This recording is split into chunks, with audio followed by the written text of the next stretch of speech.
दुर्गा नदी के किनारे बसा एक गांव फूलपुर।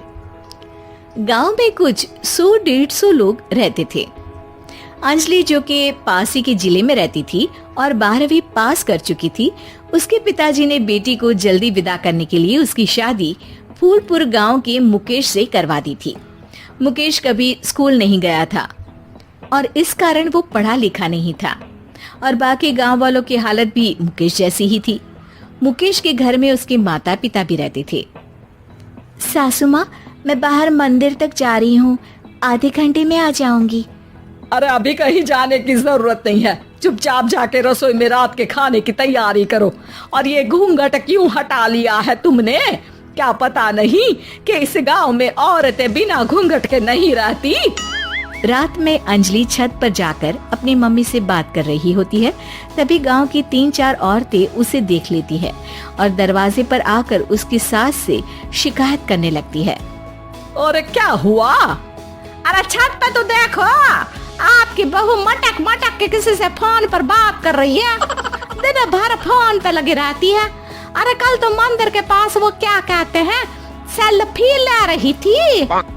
शहर की बहू रखना अच्छा शान की बात है, पर देखना इसके लक्षण से ये तो तुम्हारे परिवार को बदनाम ना कर दे। ये पहली बार नहीं था जब सास से गांव के लोगों ने अंजलि की बुराई या शिकायत नहीं की हो। अब तो ये रोज की बात थी। अंजलि ये सब सुन लेती है। जब वो नीचे जाती है तो मुकेश भी वहां आ जाता है।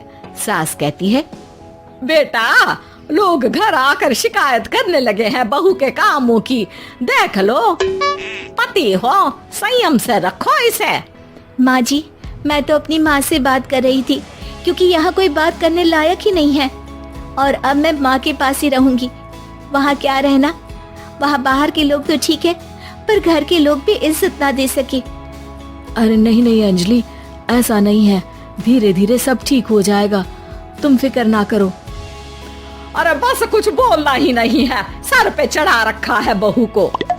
सास मुकेश की नरम बात सुन के वहाँ से मुंह चढ़ाकर चली जाती है। मैं तो कहती हूँ हम दोनों शहर चले जाते हैं। मैं पढ़ी लिखी हूँ, मुझे वहाँ नौकरी भी मिल जाएगी और थोड़े दिनों में आप भी वहाँ कुछ काम ढूंढ लेना। अरे नहीं नहीं अंजलि, हम यहाँ ना गांव का खेत, माँ पिताजी को छोड़कर शहर नहीं जा सकते। माँ पिताजी को कैसा लगेगा और गांव वाले क्या सोचेंगे? ये कहकर मुकेश सोने चला जाता है और अंजलि की गांव वालों द्वारा बुराई का सिलसिला बहुत दिनों तक चलता ही रहता है। लेकिन अंजलि गुस्सा ना दिखाते हुए समझदारी से काम लेती है। बारिश का मौसम चालू हो जाता है। जोरदार बारिश से पूरे गांव में हाहाकार मच जाता है। दुर्गा नदी में बाढ़ आ जाती है और बाढ़ का पानी पूरे गांव की फसल तबाह कर देता है। फसल की ये हालत देखकर गांव वाले निराश हो जाते हैं और बात तो यहाँ तक पहुँच जाती है कि कुछ लोग तो अंजलि को इस सब का दोषी ठहरा देते हैं। अरे पूरी फसल तबाह हो गई, पता नहीं किसकी नजर लग गई है।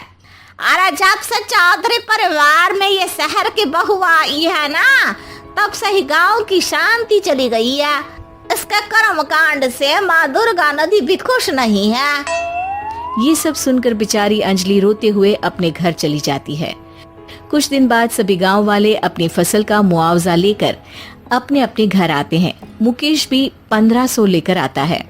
अंजलि को जब पासबुक दिखाता है तो अंजलि हैरान हो जाती है। अरे ये पासबुक में तो उन्होंने 4000 की एंट्री करी है और आपको सिर्फ 1500 दिए। सच में? अरे वो सरकारी अफसर आपको बेवकूफ बना रहे हैं। सरकार की तरफ से हमें 4000 मिले हैं लेकिन बाकी का सारा पैसा खुद ही खा रहे हैं। आप लोग के अनपढ़ होने का फायदा उठा रहे हैं। ये सब सुनकर मुकेश परेशान हो जाता है लेकिन अंजलि उसे हिम्मत से काम लेने को कहती है और सुबह होते ही मुकेश को पंचायत कार्यालय ले जाती है और साथ में गांव के और लोगों को भी। आप सरकारी बाबू क्या गांव के लोगों को बेवकूफ समझते हैं? आपको क्या लगता है ये पढ़े लिखे नहीं है तो आप कुछ भी मनमानी करेंगे? ये बेचारे दिन रात इतनी मेहनत करते हैं, ये हमारे अन्नदाता हैं और आप इनके साथ ऐसा धोखा करते हैं। अरे क्या बके जा रही है ये लड़की, किस धोखे की बात कर रही है? अपने कांड करके नदी माँ को नाराज करके हमारा नुकसान करके इसे चैन नहीं मिला क्या? सरपंच जी, इन सरकारी बाबू ने मुझे बेवकूफ बनाया है और मेरे हिस्से के पैसे खुद चट कर गए। बस ये सुनते ही सरपंच वहां से दुम दबाकर भाग जाता है। पता चलता है कि जनपद अधिकारियों ने गांव के सरपंच के साथ मिलकर सबके साथ धोखा किया है। सब लोगों का विरोध शुरू हो जाता है और आखिर में अधिकारी सब गांव वालों के हिस्सों के बचे हुए पैसे उन्हें लौटा देते हैं और कई दिन तक सरपंच गांव में लौटता ही नहीं। अंजलि, तुम नहीं होती तो हम गांव वालों को तो पता ही नहीं चलता कि ये हमें हर बार बेवकूफ बनाते हैं। हाँ हाँ अंजलि बेटी, हमें माफ कर दो। हम सब तुम्हें बुरा भला कहते रहे, लेकिन तुमने ही आज हमें बेवकूफ बनाने से बचाया है। हमें तुम पर गर्व है बेटी। अब समझ आया कि सरपंच तुमसे नहीं, तुम्हारे पढ़े लिखे होने से नफरत करता था। क्यों ना इस बार हम अंजलि को ही सरपंच पद के लिए चुन ले? क्या कहते हो गांव वालों? पढ़ी लिखी सरपंच। बस पूरा गांव अंजलि के लिए ताली बजाता है और अंजलि की सास उसे खुशी से गले लगा लेती है।